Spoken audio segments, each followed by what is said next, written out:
today we're going to do a lot of algebra and deriving this equation. Now, a couple of remarks before we get started in this deviation. We're going to have, based on our definition last time, here's my ellipse. And if I call this my foci, F1, and my foci, we call this F2, this point here is going to be the point, the distance here is defined as C, so this is going to be C0. This is going to be negative C, so this can be defined as negative C0. And we found last time that if I call this A0, the distance between this point and that point turned out to be 2A. So instead of deriving that again, I'm going to use that fact. As in the last video, we did find that that fact was 2A. But now I'm going to look at any point here. So let's take this point, and let's just call this P, and we're going to say that this is XY. So now I'm going to look at the deviation from here to each of these points. So this line plus that line has got to be equal to the same as 2A, because by definition of ellipse, the sum of the line from the foci to the point, foci 1 to the point to foci 2, has got to be constant for every point. So if it's just on the ellipse, there's got to be a solution to that. So let's go ahead and look at that. Well, what we're saying is the distance from F2 to P to F1 has got to be 2A. So the distance from here to here, using the distance formula, that's going to be x minus c. Now if I do minus c, that's actually x plus c. So I'm going to go ahead and put in x plus c directly. So it's going to be x plus c quantity squared plus, and then over here you're going to have y minus 0. So it's going to be y minus 0 quantity squared. That's going to be this distance plus this distance, which is going to be the square root of x minus c quantity squared plus y minus 0 quantity squared. And from last time, we know that that has to be equal to 2a. All right. Now, to keep going with this, notice that I've got two square roots, and I don't want to try and deal with squaring two square roots on the same side at the same time. So I'm going to go ahead and isolate one. I'm going to move this guy that direction, so I only have to deal with one square root at a time. The other thing I'm going to notice is that y minus 0 is the same thing as y, so that whole term is just going to be y squared. Same thing here, y minus 0 is y, so y minus 0 squared is just y squared. So what that's going to give me is the square root of x plus c quantity squared plus y squared is equal to 2a minus the square root of x minus c squared plus y squared. Now I'm going to square both sides because I'm going to try and get rid of this square root here. So this square root's got to go. Square both sides. On this side, and note that all my terms here are positive because they're defined in terms of distance. So I don't have to worry about extraneous roots. It's all going to work out because I'm talking about a positive distance anyway. So when I square both sides, this is going to give me the inside, which is x plus c quantity squared plus y squared, is equal to 2a minus the square root of x minus c squared plus y squared, and the whole side squared. Now when I square that whole side, this is going to be, I'll go ahead and FOIL this out or in one step. So FOILing this out, you get x squared plus 2cx plus c squared plus y squared. And then FOILing this out, we're going to get 4a squared minus, now this is going to be 2a times that square root, and then you're going to have the square root times 2a.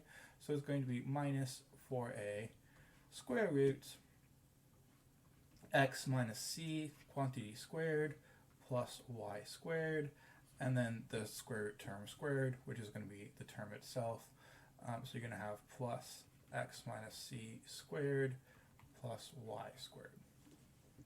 All right, now my next goal is to get this square root by itself. So I've got to get this guy isolated. I'm going to look at this and say, since this is a negative, it's going to be easier for me to move this square root term to this side and everything else over here. But before we do that, let's get rid of extraneous terms. I've got a y squared here and a y squared here. Let's let those cancel out. And Since I FOILed out the x plus c on the left hand side, why don't I FOIL out the x minus c on the right hand side? I should get some cancellation there. So keep continuing. We have x squared plus 2cx plus c squared is equal to 4a squared minus 4a square root x minus c quantity squared plus y squared plus, foiling this out, you get x squared minus 2cx plus c squared. And nicely, this x squared term and that x squared term go, this c squared term and that c squared term go. So now I just have one term left on the left-hand side, so a little less for me to move, which is nice. Now, I'm going to move the square root term this way. So if I move this square root term that way, it's going to give me a positive 4a square root of x minus c squared plus y squared, and moving everything else to the right. So this is going to give me 4a squared minus 2cx, and then moving this guy over there, that's going to be additional minus 2cx. So this guy was here, this guy minus you get there, and this guy is right there. So I've got that. Now, putting those together, we get 4a square root of x minus c quantity squared plus y squared is equal to 4a squared, and nicely these combine. That's going to be a minus 4cx. And every term here has a factor of 4. So if I divide 4 on both sides, I end up getting a times the quantity of x minus c squared plus y squared is equal to a squared minus 4x. Well, now I'm going to square both sides. So if I square both sides, this term here is going to be a squared times the quantity of what's inside, which is going to be x minus c quantity squared plus y squared, is equal to, and it's going to be quantity a squared minus cx squared. So over here, I'm going to end up with a squared on the inside.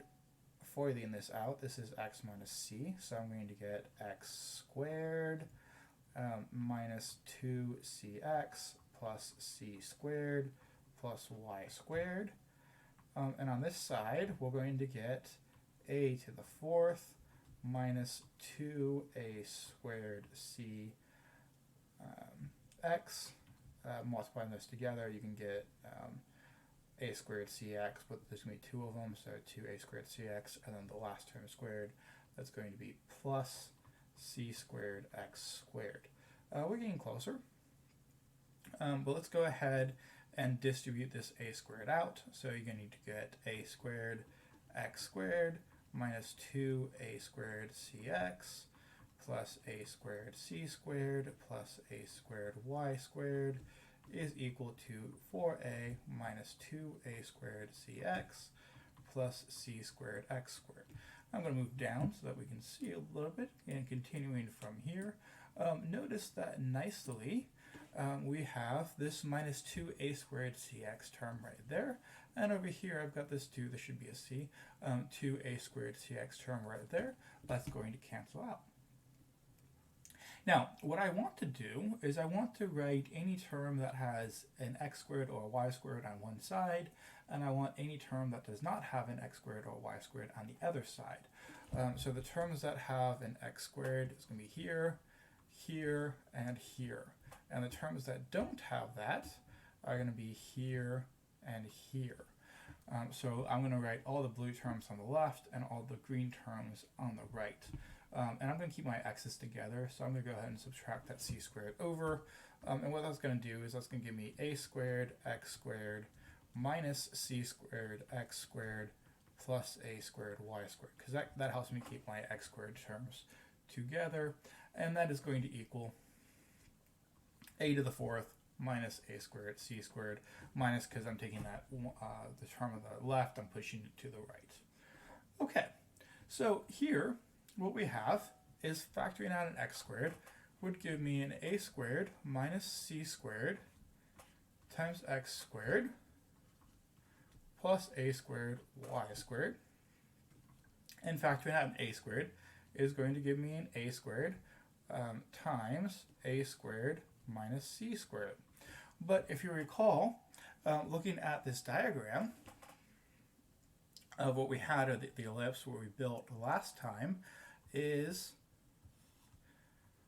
from here, if I make this my right angle, what I've got is the distance from here to here. This turned out to be A, and this was C, but that's a right angle. And this is A, and this is C, and that's a right angle. So then what I've got here, and this we define to be B because that's my minor axis, so that's B to my minor axis, is we have A squared minus C squared is the same as B squared.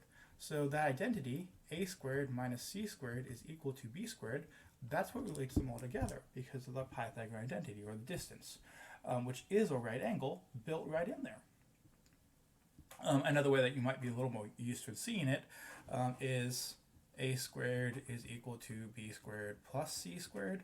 But if you notice, well, that's actually the same identity. All I have to do is subtract the C squared from this side to this side. That's my hypotenuse and my two legs. So I get this guy. Well, what is this? This is A squared minus C squared.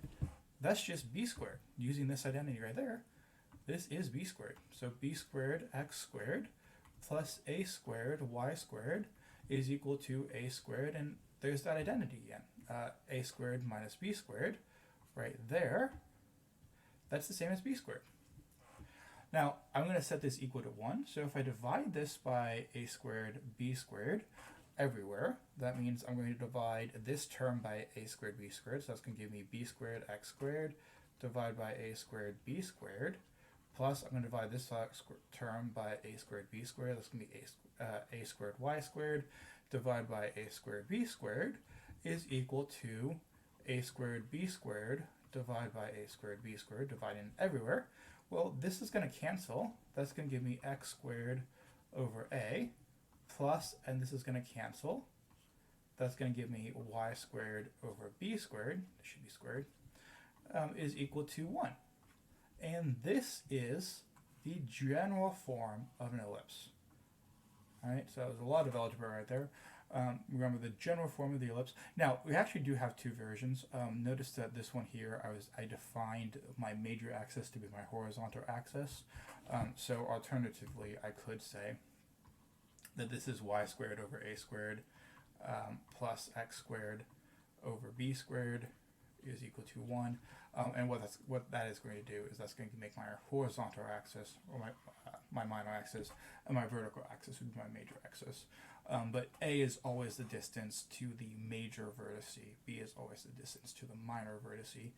So since I built this off the horizontal ellipse, I got the A was the X is going to be my major axis and the Y is going to be my minor axis. But I do have two different variations there in general. And we're going to use that next time.